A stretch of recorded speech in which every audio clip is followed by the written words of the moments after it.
Royal jelly also has a lot of amazing effects on the brain. So royal jelly is a super powerful nootropic. It contains these two fatty acids that are only naturally occurring in royal jelly. One's called 10-HDA.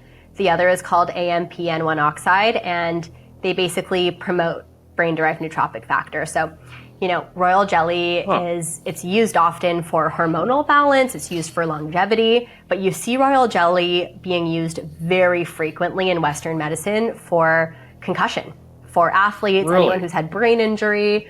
Oh yeah, big time. Royal jelly is incredible for the brain. It's also one of the only naturally occurring sources of acetylcholine, so really cool for brain health. And there was a study, I think it came out of University of Warsaw, and it was looking at how royal jelly actually improves your spatial reasoning. And so I use royal jelly kind of like as a productivity hack as well. So I'll use it, before I record with you, or, if I'm doing a ton of product research, and it really helps with focus, memory, concentration.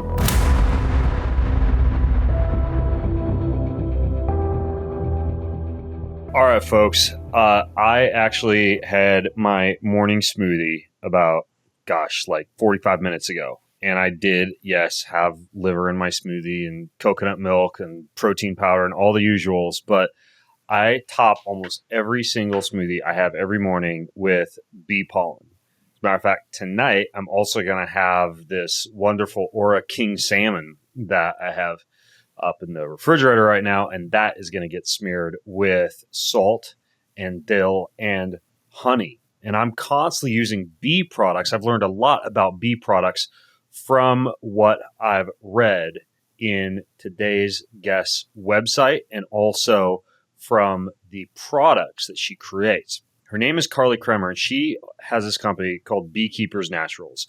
I've been like an addict on all their products since, I think, 2017, which is close to when they started. And I believe I discovered you guys, Carly, I think it was like at Paleo FX. I'm pretty sure. Yep. You guys were presenters there. Remember Paleo FX back in Austin? Yeah. I had my little cardboard sign. Yeah, like bee superfood honey with propolis and royal jelly and all this stuff that you don't find in the usual honey. And I didn't really know, any difference between you guys and a little plastic teddy bear full of honey that you get at the grocery store. But since that time, I've learned a lot, and me and my family use your guys' stuff nearly every day. I mean, down to the point where I'm like squirting your nasal spray and spraying your throat spray into my mouth when I'm on airplanes. And so I just am fascinated with this whole idea of harvesting really healthy stuff from bees while taking good care of bees and the planet. And I think you guys have cracked the code on that. So I want to talk all things bees if you're game. Unless you're sick of talking about bees. Never. My favorite subject always. Okay, good. I'm glad to hear it because I'm going to ask you a lot of questions about bees. How did you get started in all this? So I started beekeeping when I was in college, and it really started out of necessity. I have an autoimmune condition. I was always sick. Nothing worked. And I was abroad in Europe. I did a semester abroad. I had very severe tonsillitis where I was like having trouble breathing, the whole thing. Because I can't take antibiotics, getting sick with something like that's a little more complicated for me. This pharmacist in Florence in Italy gave me Propolis, and I started using it. I had no idea what it was. Most of us only know honey and aren't, at least at that time, we're not as familiar with Propolis. And I made a full recovery in 5 days. So Propolis basically functioned in my body the way antibiotics do for most people. First time in 21 years that something just worked for me. So after that experience, I started beekeeping, not thinking about starting a company, just to help myself stay well. And I was in college, and I was a TA for my chemistry class at the time. So I just had time and access to a lab and all this stuff. And so I basically started engineering a product line before I knew what I was doing, and just kind of fell madly in love with the benefits, the bees, and, felt and feel really strongly about sharing the unbelievable nutritious superfoods that come from the hive. So you got into beekeeping. Was the beekeeping gig just so you could get like a bunch of free propolis or something? It was literally because I started, so when I came back to North America, I could find a lot of honey, a lot of manuka honey, but I was having a really hard time finding propolis. And I finally found it at this farmer's market, and I am super sensitive. Like trace amounts of pesticides will really affect me. And so I found this propolis at a farmer's market. It was certified organic, all the things. I took it and I had a really severe allergic reaction. And so I ran a toxicity panel on the product and I realized there were trace amounts of pesticides. And it's really murky with bee products if you think about it, even if they're certified organic. So just think about this. You put a hive on certified organic land. Bees aren't like cattle. They're not going to stay put. They'll fly. And, the max foraging distance is, they'll forage for like a 5-mile radius. So that's pretty far. So if the neighbors are doing something dirty, it can get into the end product. And even if it's certified organic, it's not necessarily clean and pesticide free. And so after I did a bunch of research, pretty much out of necessity on bee products and how they're classified, I was like, okay, great. I have 2 options. I move to Europe and get bee products there where they've banned certain pesticides that are not banned in North America, or I start beekeeping myself, run quality control, do it that way. And that was what I did. So when you started beekeeping, you were working for somebody else. You didn't just buy all your own bees, right?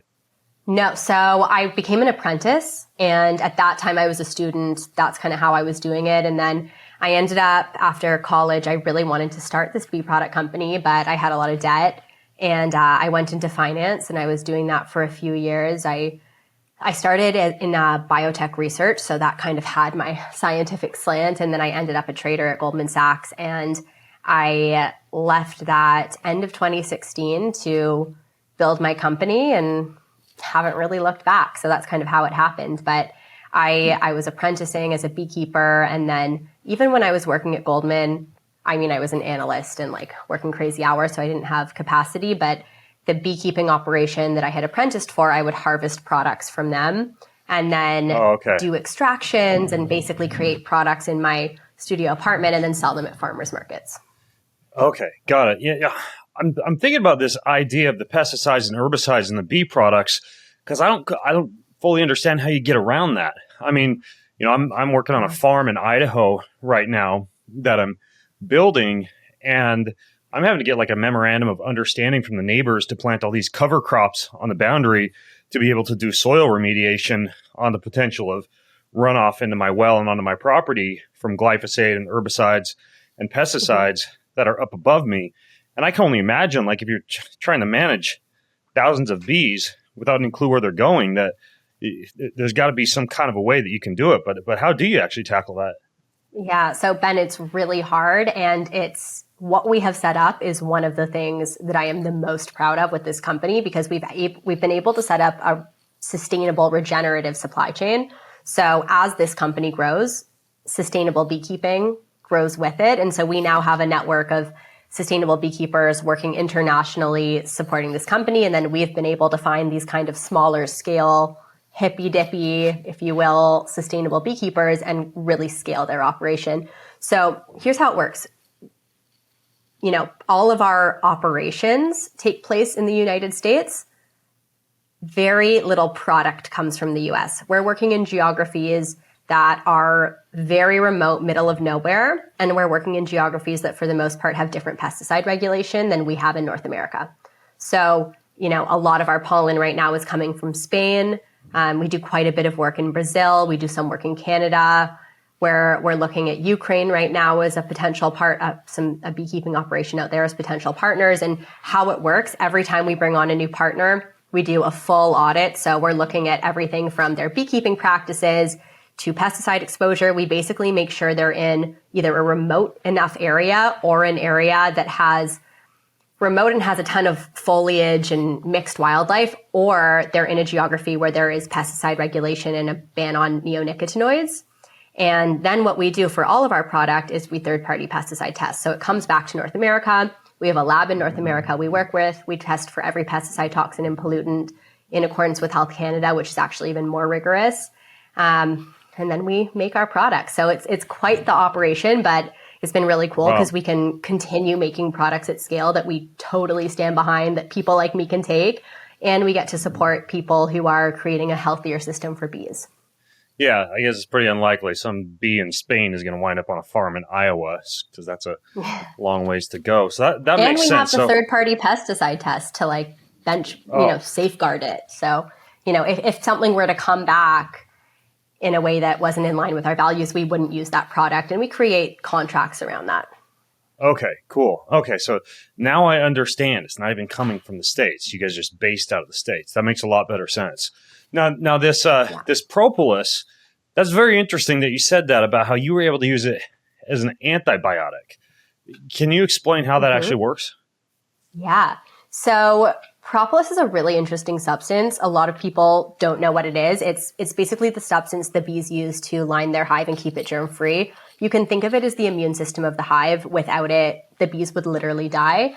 It comes from plant and tree resins. So the bees will collect plant and tree resins. Think of like sap. It's the protective properties and the immunoproperties of the plant itself being combined with bee resins and bee secretion. So a really powerful substance. It's been used for thousands of years. It was kind of like used before the advent of antibiotics. Like in the Boer War, they used it to dress wounds.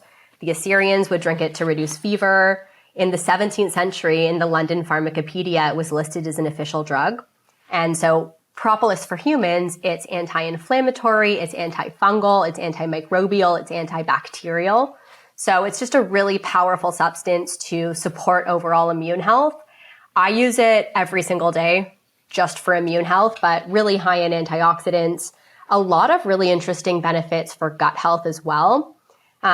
Something that's kind of cool about Propolis that I feel like a lot of people don't realize is it contains something called CAPE, which is a polyphenol that has antimicrobial effects, so it can kill the bad bacteria, but it actually supports the good bacteria in your gut. So Propolis is, a very unique substance that's able to get in there, kill the bad stuff, but help the good stuff flourish. Yeah. So in terms of like how it affects the microbiome, super unique. Almost like a selective antibiotic. That's really interesting. I've heard something similar about oil of oregano, how it won't really nuke the natural biome in the body, but it can have some really good antibacterial action. Now the Propolis, how do you actually get it out of the hive? Like, how do you harvest it? Is it like a liquid or a solid, or how's it actually done?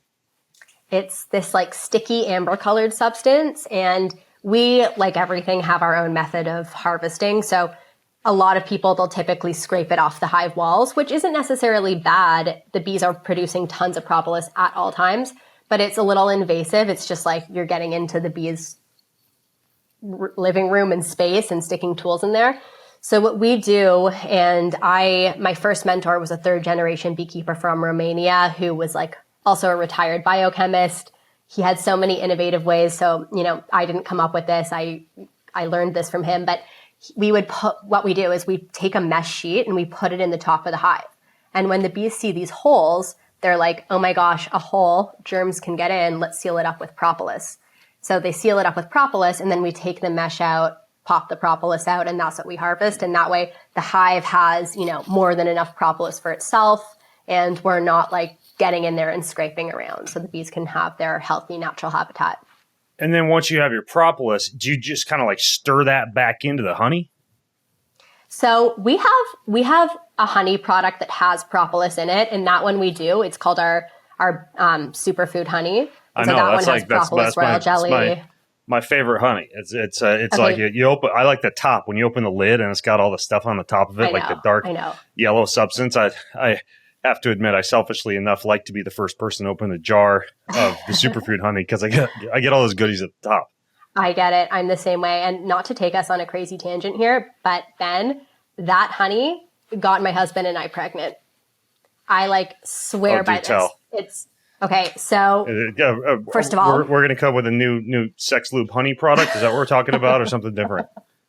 A little different. Okay. We're looking at the fertility stuff, but this is just a really interesting story, and it is backed up by science, and I'll give you that in a sec. But my kryptonite, I'm a pretty healthy person, but I have a real sugar addiction. I'm one of these people that eats the healthy sweets and the gluten-free cookies, but I'll eat a row of Oreos. It's really, really bad. Yeah. And so that came to a head, and I did a gut map, and I had really bad candida. And so I went on a hard candida cut, and I cut out most sugar. I still had some. So, and a lot of our products, by the way, are ketogenic. So our propolis has 0 sugar in it. our bee pollen. Bee pollen's really low sugar. And so a lot of people who are in ketosis anyways take those products. But I went really hardcore, and I typically take our bee-powered, our superfood honey every day. And it's called Superfood honey. That's its old name. I typically take that every day. So I stopped taking it for a while. I stopped taking it. And this is right at the time my husband and I are trying to get pregnant. Nothing's happening. I finally reintroduced the honey, and I got pregnant pretty much right away. I reintroduced the honey for 3 weeks. My ovulation window hit. I had a work trip, so we weren't even like peak ovulation days. We were day 5. It was one time. I left the next day for a business trip. I was pregnant. And so that was just, my experience. But then looking at the science, royal jelly has hormone balancing effects. And, studies in rats multiple studies in rats have shown that it improves follicle growth in ovaries. And then there's also been animal studies in men showing that male animals, not men, in male animals, showing that royal jelly can improve sperm motility and quality. So really interesting situation there. And then there was a recent study, this isn't related to fertility, but I want to mention it because I think this is such an important thing that science does not spend enough time looking at. Postmenopausal women. Menopause, I have not reached that point yet, but we have a lot of customers who, inform us on all of their health situations. And menopause it sounds like it can be pretty intense. And I came across a really interesting study looking at 200 women, and they basically gave half the group 1,000 milligrams of royal jelly every day, and then the other half's a placebo. And they looked at 11 or more measures of menopause symptoms. So everything from brain fog to night sweats to depression and hot flashes to sleep disorders. And the group that was taking 1,000 milligrams of royal jelly every day had almost complete symptom resolution in 8 weeks. Oh, wow. That's amazing. You're gonna keep a lot of adult male animals sane with this advice. This is very interesting. I mean, this is so important because people don't talk about postmenopause. But anyways, I am pregnant and I'm taking the royal jelly and feeling great about it. So yeah, I had that experience.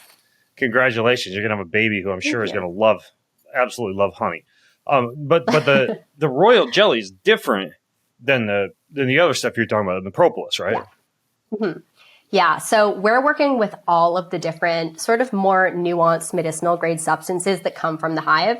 So we work with honey, of course, but we're going beyond honey. We're working with propolis, royal jelly, pollen. Anything that comes from the beehive is like our specialty. So, we work a lot with those 3, and then we'll make different products and add different science-based natural ingredients as we go to kind of perfect our formulas. Now, what is the royal jelly? So royal jelly, you can kind of think of it as like the colostrum of the hive. So royal jelly, it's a secretion from the nurse bees. And for newborn baby bees, for the first 3 to 5 days of development, they're fed royal jelly. So it's like breastfeeding, essentially. And then something that's really cool in the hive. So after 3 to 5 days of their royal jelly diet, these bees transition off onto a more normal bee diet of honey and pollen. And the only bee who stays on her exclusive royal jelly diet is the queen bee. And, regular bees don't have reproductive organs. The queen bee very much has reproductive organs and lays, over 1,000 babies a day. So royal jelly in the hive is creating huge biological differences as well. And then, seeing these early animal findings is really cool. Is it in that gut product? You guys sent me these capsules, and I think they have propolis in them. It's like this immune capsule, but it's for gut support as well. I've been popping them before a meal, but if the royal jelly is kind of like the bee's version of the colostrum, a lot of people use colostrum for leaky gut or permeable gut lining. Mm-hmm. Is that why you include it in this digestive or immune support product, these little capsules that you have? So that product, that one does not have royal jelly in it. That one has propolis though. So royal jelly totally has gut supporting effects, but propolis, when looking at humans, has the most research in terms of how it supports the microbiome. So we know propolis is incredible for immune health. So many studies there. Even, a study just came out of Sonora University.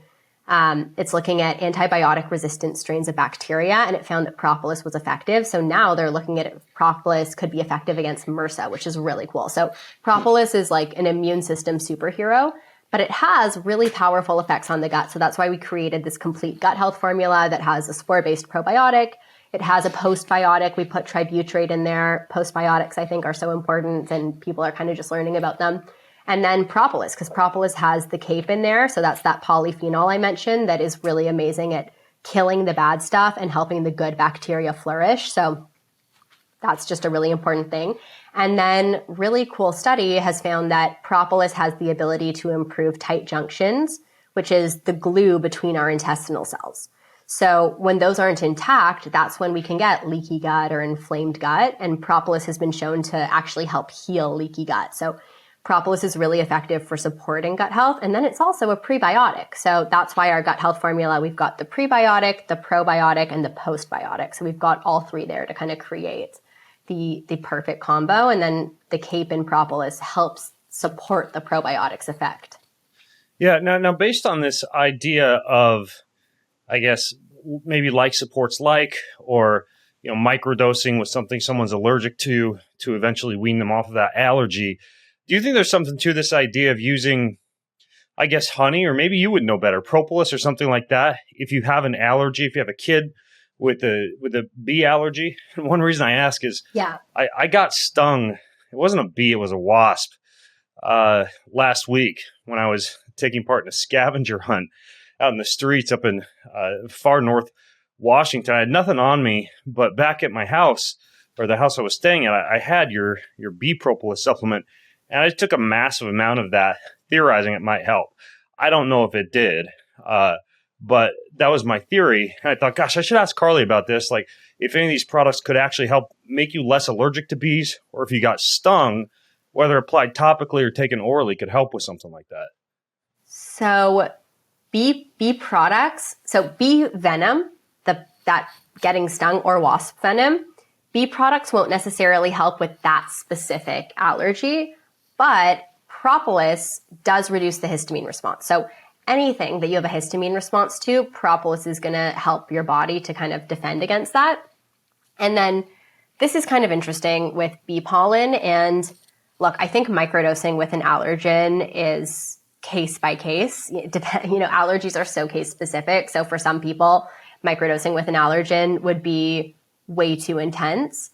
But for some people, it's great. But anyways, there's this really interesting study, and it was basically looking at pollen and how it protects mast cells when histamine is released. And basically what happened in this study, and it was an animal study, it was looking at releasing histamine from the mast cells, which was induced by a serum. So injected the animal with the serum that induced that response.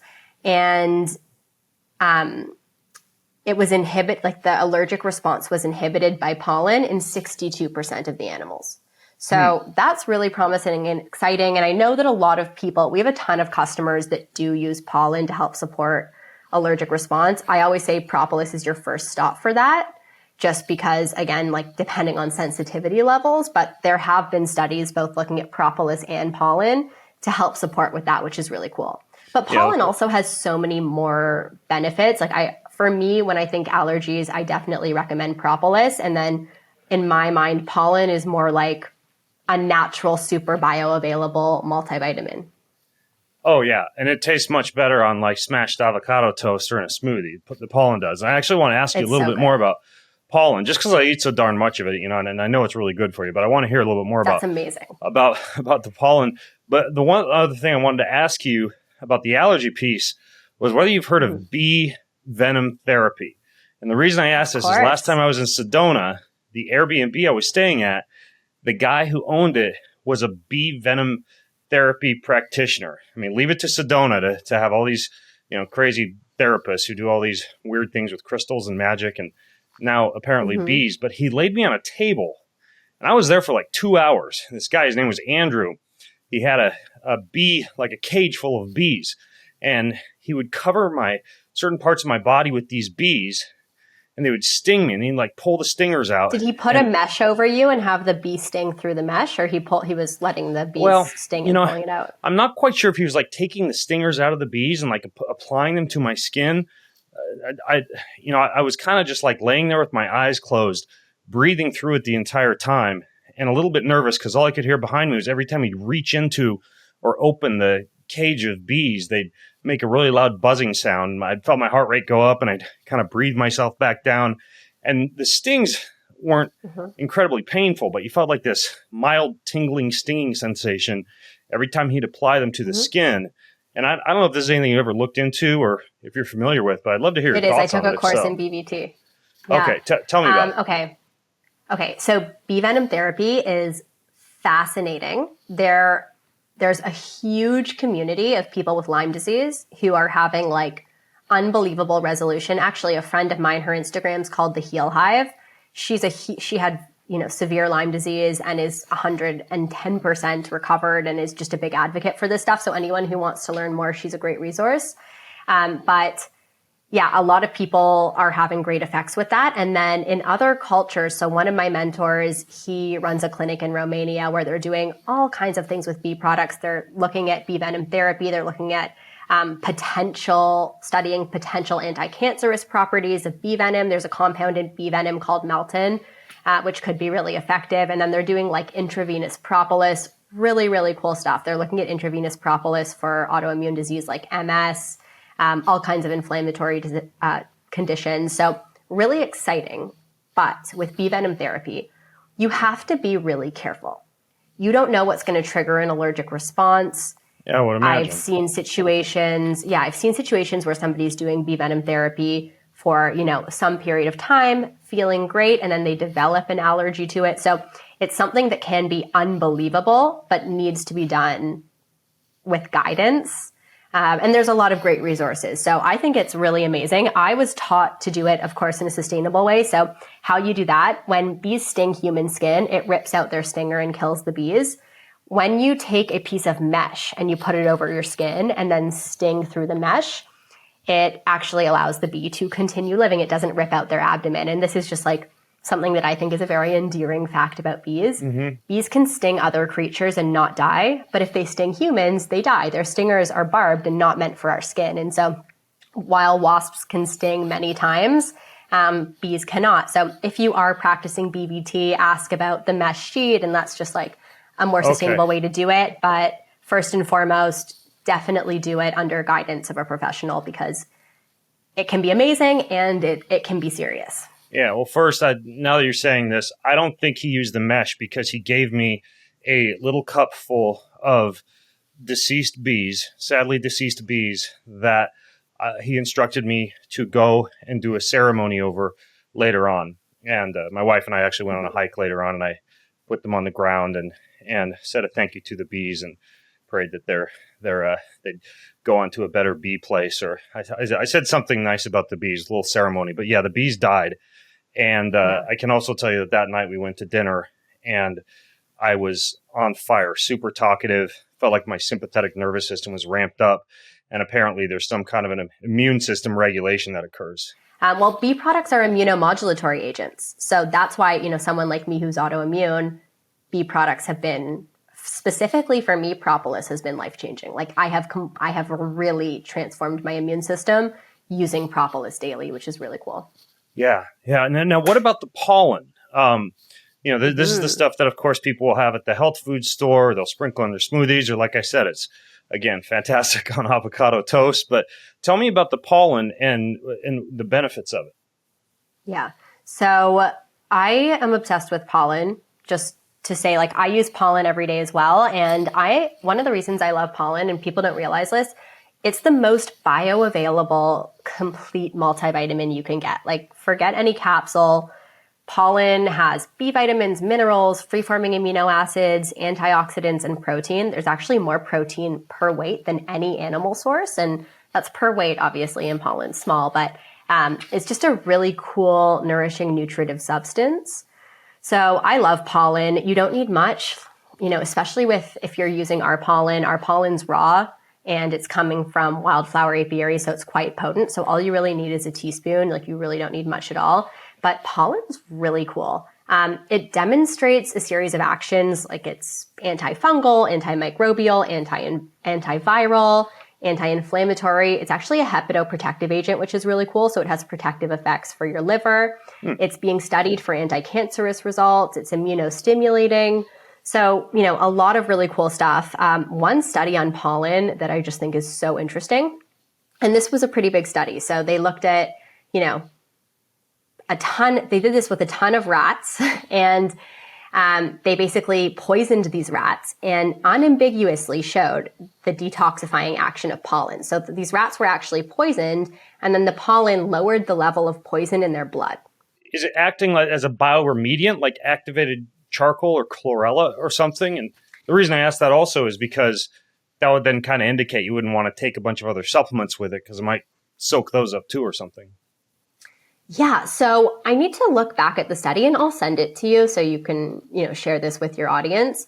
But I don't believe it was acting in that way. And I don't know that it would act that way just because pollen is so nutrient dense and has so many different vitamins and minerals. But I'll send you the study so you can share it. But I always take pollen with other things. Like I usually put it with food or take it with a smoothie. And that's typically the way that it's consumed, general convention. So I don't know that it has those kind of effects where you want to take it on its own, but I'll share that study and I'll get back to you on that. Well, for me, it's like crack. Like I mentioned, I put it in smoothies. I'll put it on avocados or avocado toast. And then I like to eat it by the spoonful with little chunks of dark chocolate stirred into it. But I actually wanted to ask you too. I'm like, gosh, I wonder if Carly has a couple other uses of pollen because I love it so much. I've always got it in the fridge. So anything else you like to do with the pollen? So any way that you would use chia seeds, hemp seeds, anything like that, I use pollen. So I put it like you do on avocado toast. I honestly put it on everything. For me, a big thing is after a workout, pollen really helps with muscle recovery. It's got the free-forming amino acids. I'll take some of it. And then you also see a lot of people using it before a workout. And there was actually a study, a human study looking at Eastern European competitive athletes. And it found that those who took pollen before activity had increased endurance. And that's because when you take pollen, it increases your blood hemoglobin value. So it basically helped to oxygenate the tissue. So another just cool way to use pollen is just like shoot it before a workout or mix it into your pre-workout. Something that's kind of interesting about pollen that's happening right now. So I do not know if you are a big TikToker, Ben. No, I've been avoiding it, but go ahead. Yeah, totally fair. I get that. But there have been all these TikToks talking about how pollen affects boobs. And all of these girls that are taking pollen and sharing, their boobs changing, getting bigger, I suppose. And so that's just been like a cool trend to follow. I have not seen a human study on that. Now, we're kind of early in human studies on this stuff generally, but I haven't seen a study. But I do know that bee pollen contains phytosterols, which can help to regulate hormones and has shown mild activity on estrogen receptors. So it's not totally crazy. And I just like pollen as well because it has, again, like some of these other bee products, that really nice balancing effect on hormones. But more than anything, pollen for me, it's like my multivitamin. It's just kind of like a protective, nourishing substance. And it's something that I take pretty much every day. Yeah, propolis for babies and pollen for boobs. There you have it. You might have just made a bunch of guys nervous, though, about getting gynecomastia or something from pollen. I don't imagine you'd see over aromatization or excess estrogen in males, would you? No, my husband takes pollen every day. Almost every pro athlete, we have a lot of pro athletes that are customers just because of the endurance effects and the BCAAs in pollen. So I haven't seen that. I've been using pollen for years. I haven't been closely monitoring my boobs in that way. And again, I haven't seen a single human study that specifically talks about breast growth. But again, it has a hormone balancing effect. And maybe in an environment that we live in with a lot of toxicity, it's helping to kind of balance that and help the body regulate. But I would say of our pollen customer base, it's pretty 50-50 men and women. And again, a lot of pro athletes that have been using this for years. And my husband is boobless, so I'm not too worried. You mentioned that you could use them in the same way that you use chia seeds. Chia seeds will expand in water and make this nice gel if you mix them with water or bone broth or juice or coconut water, for example, which is fantastic. Do you know if pollen will create a gel if you soak it?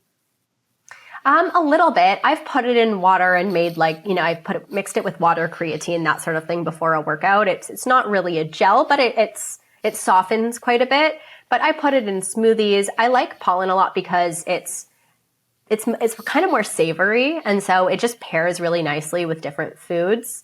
I'll put it like, my little brother, if I'm making him like a PB&J, I'll like low key pour pollen in. So I'm sneaking it in everything. Yeah. And it's just a really nourishing food. And then for the babies, that one is actually the royal jelly, not the propolis. The propolis is what you want for immune health and gut health. That's like your go-to. Something else that is really cool about royal jelly, that's the one that I think got me pregnant, that has the studies on fertility. Royal jelly also has a lot of amazing effects on the brain. So royal jelly is a super powerful nootropic. It contains these 2 fatty acids that are only naturally occurring in royal jelly. One's called 10-HDA. The other is called AMPN1 oxide, and they basically promote brain-derived nootropic factor. So, royal jelly it's used often for hormonal balance. It's used for longevity, but you see royal jelly being used very frequently in Western medicine for concussion, for athletes, Really? anyone who's had brain injury. Oh yeah, big time. I used it for my concussion. Our brain fuel product, we have this shot, and it's got royal jelly, bacopa monnieri, and ginkgo biloba. That was literally formulated for my co-founder after he had a ski injury and had a very, very severe knocked unconscious concussion situation.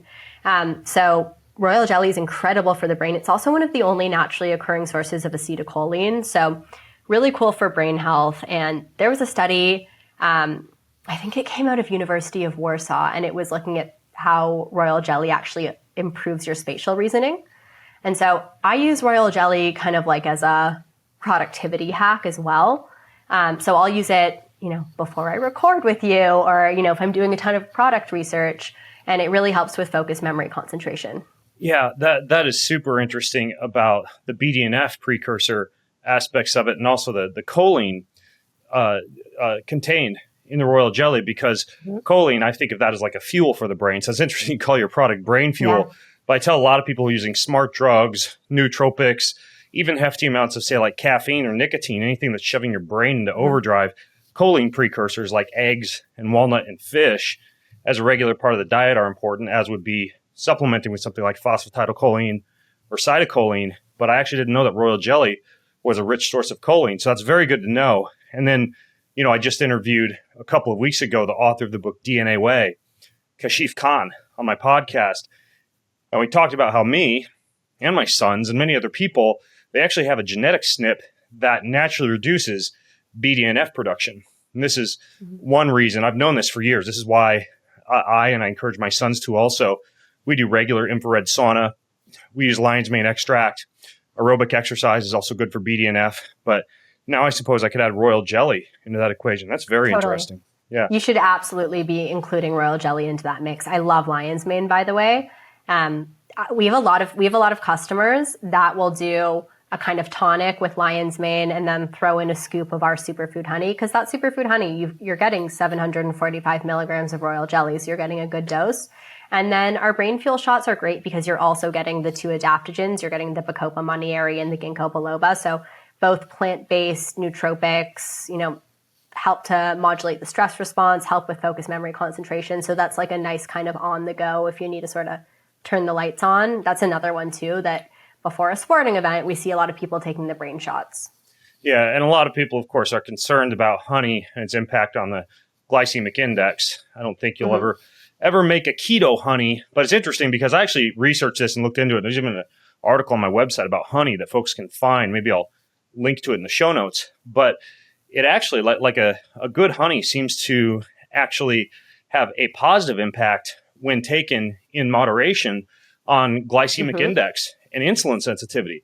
And I don't know if that's the polyphenols or the flavonols present in the honey, which we know can cause improved insulin sensitivity, or if it's some other aspect. And I don't think these studies are even done on a superfood honey like the one with the propolis and the royal jelly, et cetera. Yeah, like I was yours. just going to say that when you add the propolis, pollen, and royal jelly, it's like a whole other level as well. Yeah, we actually selected honey as the sweetener that we use in the Kion energy bar for those reasons. We looked at a lot of different sweeteners, and we wanted something that wasn't a sugar alcohol that could cause stomach upset. We wanted something that was going to be a good, stable energy compound that wasn't going to cause big blood glucose spikes. And that was the one that we settled on.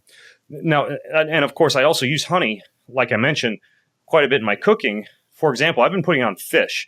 I love this whole Jesus Christ approach to cooking, right? Use honey and fish and really good sourdough bread, just like the New Testament.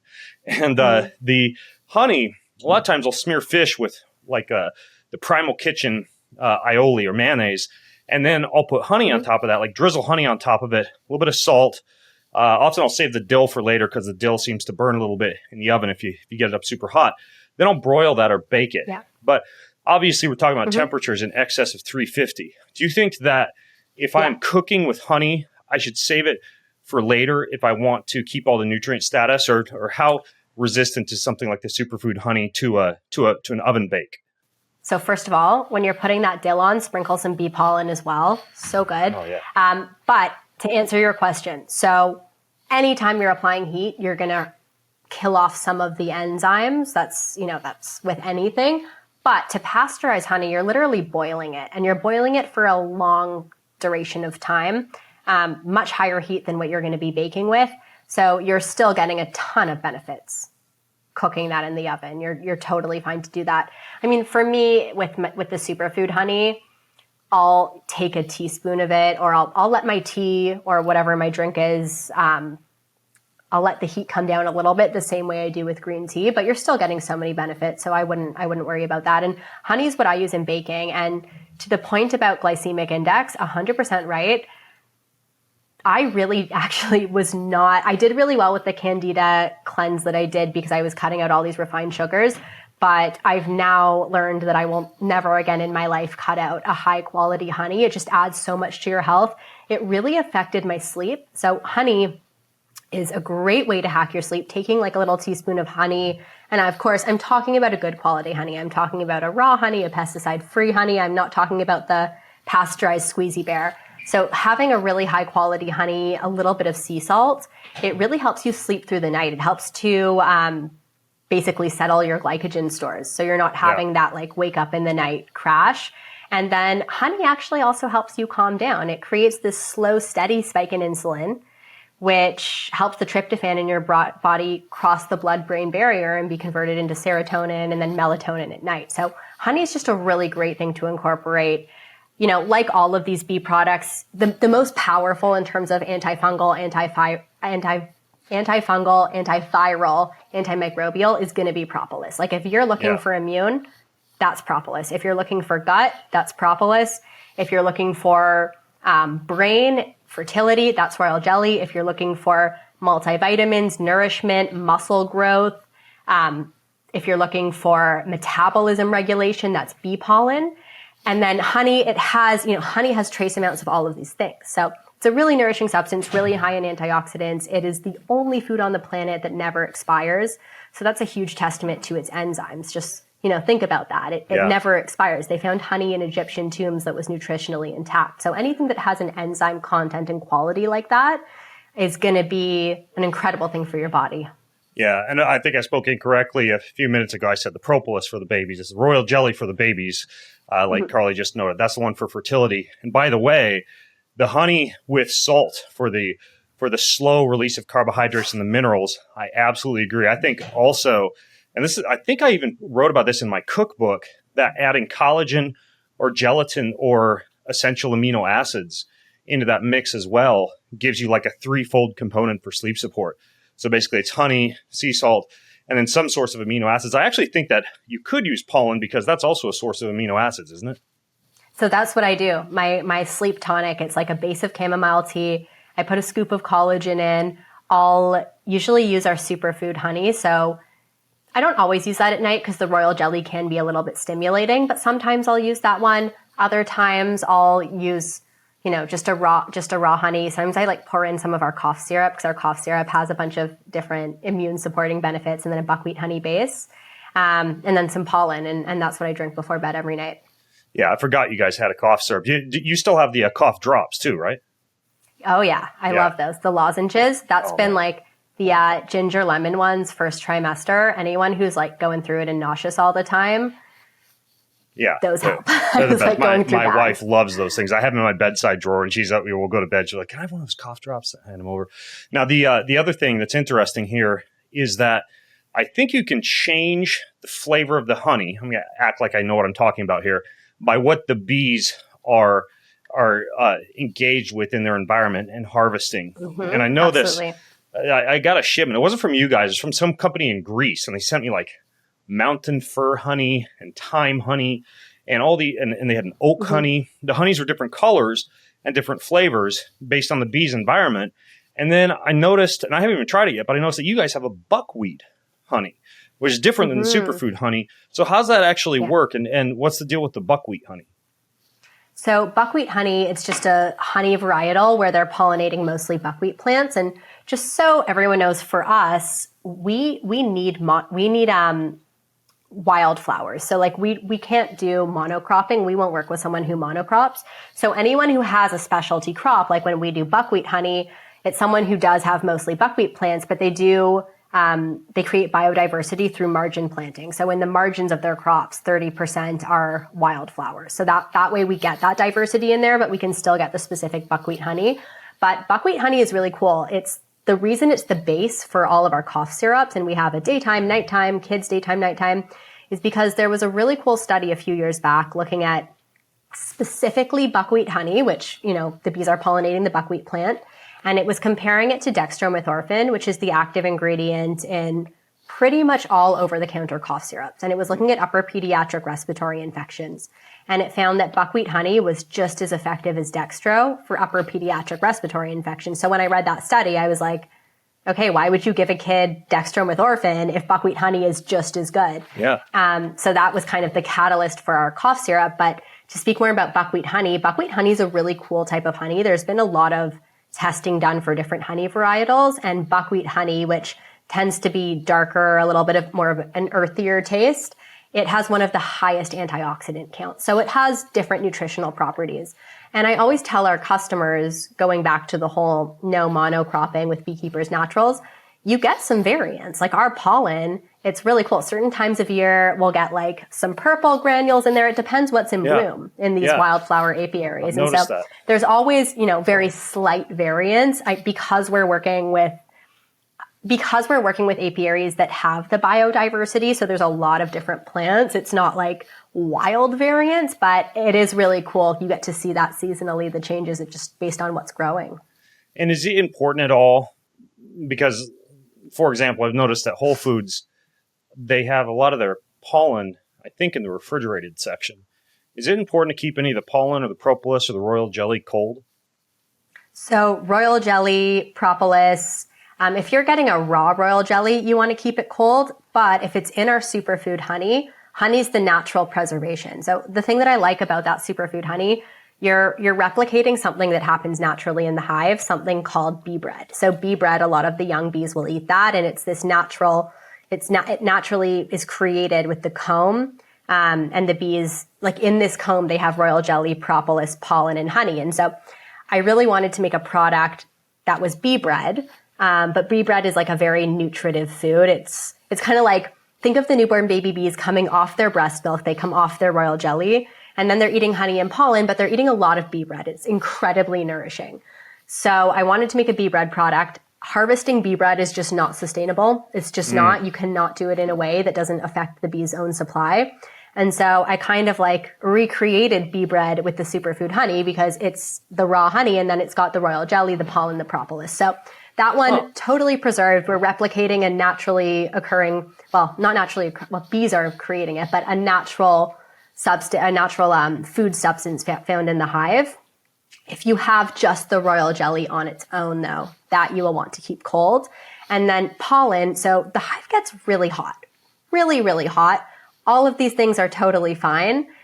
But to help your pollen really have freshness, it's totally fine before you've opened it. Once you've opened it, you want to stick it in the fridge or freezer. And then fridge or freezer, it's like preference.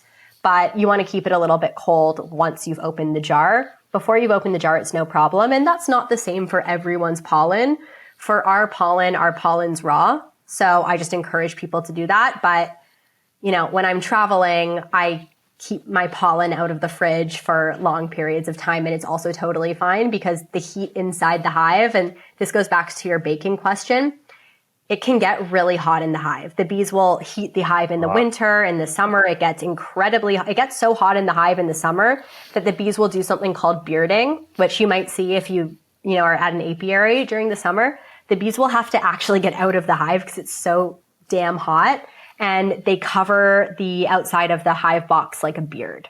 So they're just all congregated together, but all their products are still in that hive, and they're going back in there and eating them and still getting all the nourishing effects. So yeah, that's a good point. These products are heat resistant. It's just about kind of like freshness and preference. Yeah, I suppose I wasn't lazy. I could probably just put the honey on the fish after it's finished and still get the same flavor, because I just do it for the flavor, not necessarily the heating caramelization effect. The bee bread is super interesting. You're still getting so many benefits, though. I really wouldn't worry about that. Have you ever actually tasted bee bread? I have. Yeah, it's delicious. It's really delicious. And it's after you eat it, it's kind of like you're chewing on the wax. So it's like gum, and you kind of have to like spit out the wax at the end. But it tastes exactly like our superfood honey. Like I 100% made that product based on bee bread. Oh, and man. Bee bread's really popular in Eastern Europe. Like you see it in Eastern Europe, it's like, you go to the naturopath and they give you bee bread. No kidding. Wow. Okay. Really Well, next cool. time I'm in Poland shooting vodka, I'll ask for some bee bread. My zdravia. Now, the other thing you could do, I would imagine, is just like I do, take some of that wonderful superfood honey and smear it all over some sourdough bread that's been toasted and sprinkle a little sea salt on top of that. I know that's not bee bread, but that's damn good bread, Carly. That is delicious. Oh my God, a little grass-fed butter. That's right. Again, sprinkle some pollen. Yeah. The best. Yeah. Wow. Well, you're making me hungry. I'm definitely going to be having honey now, not just with dinner, but with lunch. You guys have so many cool products. I think when I first met you, all you had was the honey. And I had the honey and the propolis spray. That was it. Yeah, that's right. The propolis throat spray, which is always in my fanny pack. And now you have so many other products. It's been really cool to see your guys' journey. I love your commitment to the environment, to the health of the bees, to sustainability, to the cleanliness of the product. And so I definitely vouch for Beekeepers Naturals, you guys, if you're listening in. Carly has actually a meeting she's got to go over to, so I'm going to let her go. But hopefully I've kind of gotten you curious about honey, propolis, royal jelly, pollen, and all these other cool things you can make with the superfoods from the bees. So I will put all of this in the show notes. If you go to bengreenfieldlife.com/beekeeper podcast, that's bengreenfieldlife.com/beekeeper podcast. You can read more about Carly's story. You can check out all their cool products. I know we have a discount code. I don't have it memorized, but I'll hunt it down and put it in there as well. And Carly, thanks so much for coming on the show. I've been looking forward to this one for a while, and now I know even more about these products I'm sprinkling on everything every day. So thank you. Thank you for having me, Ben. All right, folks. Well, I'm Ben Greenfield, along with Carly Kremer from Beekeepers Naturals, signing out from bengreenfieldlife.com/beekeeper podcast. Have a fantastic week.